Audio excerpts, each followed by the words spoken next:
I legitimately love women. Like I love them. So I said, all right, let's be polyamorous. First she was like, you're out of your mind. Go yourself. I'm out. When she was with somebody else, I felt like I was gonna vomit, cry. I wanted to punch a wall. I wanted to just... What's your journey been like with love? You have a unique point to your story, which you know I'm going to talk about. Yeah. Because I know a lot of people ask you about it, which is, I don't even know what the correct term is. Polyamory. Polyamory. I always say polygamy. I don't know why I say that. Well, that would be multiple wives. Okay. So polyamory is multiple loves.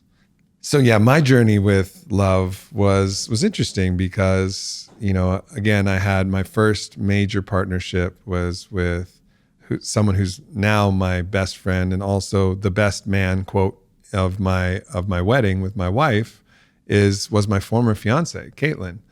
And we had a relationship where it was not polyamory, but however, we could bring other female lovers into our equation, right? Into our female lovers. Right. So other girls we could have sexual experiences with other women. And so that gave me kind of this release valve to my desires because I simply, again, I was bound by these kind of feelings of value and this feeling of anybody who I'm with is me living a different life. So I can't cheat. In that relationship, the ability for us to have other lovers that were female, then it kind of satisfied that desire. Although the problem is that I was still always kind of searching for that. And it wasn't quite right at that point for me at that stage of my young stallion life, right? Wasn't quite right, but it was beautiful. And we had a beautiful relationship and I loved Caitlin. I loved that relationship so much. And then Whitney came along, who's my next most significant partner. And I saw that in her. And I was like, I think this is the one that can be with me, be by my side as I build on it to what it's going to become. And I step forward in the world. She's got the right stuff for that. So we started a relationship just purely monogamous, no other partners, nothing else. That lasted about 18 months. And I still felt this strong desire to be with other women, to experience the goddess. I've never been the type that just wants to have sex with somebody because that makes me feel good about myself. No, I legitimately love women. So I went to Whitney and I said, hey, I have this idea. What about, I still want to be with you, but I think I need to be polyamorous. And I know that for this to be fair, that means that you get to see anybody you want to. So if I get to do it, you get to do it. I thought I was gonna breeze through because I had a girlfriend first. So Whitney, after a period of 3 months, she was like, you know, you're out of your mind. Go fuck yourself. I'm out. I was like, that sucks, but I understand your decision. I'm not going to change my decision. It's the way forward. A few months later, she came back. She's like, all right, let's try this. And I was already involved with somebody else. So I had a girlfriend and then Whitney was still my primary partner. So that was the constellation. Primary partner is Whitney. She lived with me. And then girlfriend who I would go meet at her house or meet at a different place and then have my own experiences with that partner. And then when Whitney, you know, I really didn't have the understanding of how hard this would be on the other side. I thought like, yeah, it'll be easy. Like I philosophically understood it. Then Whitney got her first partner. And I cannot describe to you the feeling that I felt when Whitney had her first lover. It broke me. It absolutely broke me. Even though I'd agreed to it, even though I'd acted on it on my end, when she was with somebody else, I felt like I was going to vomit, cry. I wanted to punch a wall. I wanted to just, I couldn't even handle it. And I also felt so ashamed for the fact that I had very little compassion for her having gone through this because I hadn't gone through it yet. And it was a really challenging kind of moment. This had so many challenges and moments where every different boundary that we thought we had, well, all right, you can be with them, but you can't be in love with them. Whoops, I fell in love with somebody. And then whoops, Whitney fell in love with somebody. And so that didn't work. So we're like, okay, I guess we're able to really be in love with somebody. But then if you're in love with somebody, then you want to spend, and that energy is so strong. The technical term is limerence. It's that new relationship energy where you're just intoxicated with somebody.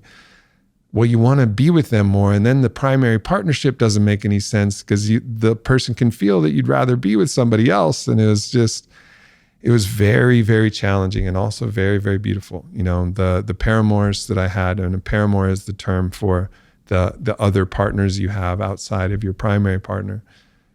I had unbelievably beautiful relationships with them and magical, amazing moments and magical moments with Whitney.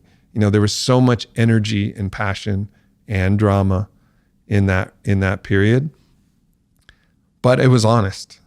The thing about it is that it was honest. We told each other everything, everything that happened. We told each other the truth, but I could never quite do it. I wasn't up to the task. And that doesn't mean that somebody else can't be.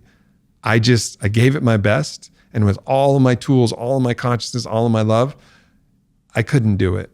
And so with that knowledge, then, I met Vailana, and Vailana, immediately I'd been in love with her for a little while, and we could tell that story if we like, but I'd been through the polyamory journey. So when I met Vailana, I was like, I'm not doing that again. I'm not doing that again. Do you know anybody that's made that work? For a time. And the thing is I think it's a journey of growth, and it's a journey of transformation and evolution. When things are stagnant or stuck, it may be an opportunity to get things moving. I think I would rather have the ups and downs, the brisk wind, the floating into the twilight sunsets of just glorious, beautiful experiences, and then the hard crashes into the rocky crags where it's all blood and broken glass everywhere, metaphorically, of course.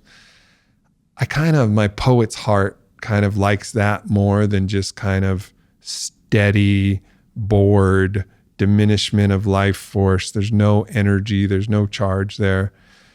That doesn't really appeal to me. So polyamory is one of the ways that you can really drive a lot of energy and a lot of growth and a lot of introspection and a lot of evolution of your own character through that process. So has anybody made it work long term?